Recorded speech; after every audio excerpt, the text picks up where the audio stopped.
We've had the OCR update for July, and the Reserve Bank has hiked the official cash rate for the first time in 3 years. So, it's not the end of the world, but it does mean that we're now in an increasing interest rate environment. So a couple of key things to remember. Wholesale interest rates have already had a sharp rise following the outbreak in the Middle East. So interest rates have already jumped up quite a bit from the banks already without OCR changes. So that's actually done a lot of the heavy lifting for the Reserve Bank, and that's probably the reason why we haven't seen the fixed rates change currently.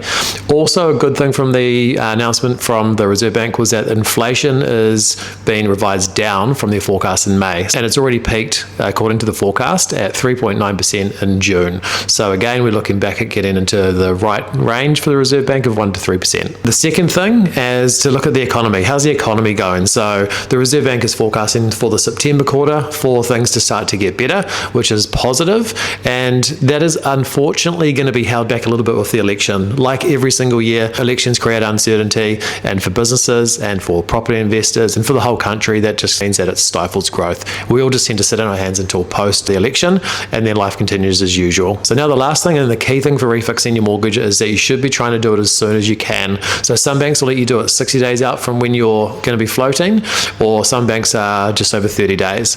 So make sure you do that as soon as you can, because you're likely able to lock in a cheaper rate than what it would be if you waited till when your mortgage comes off fixed and ends up floating. Reach out to us. We're happy to help. We'll give you a second opinion and just be a sounding board for how long you should be refixing your mortgage for, and obviously to make sure you're getting the best interest rates.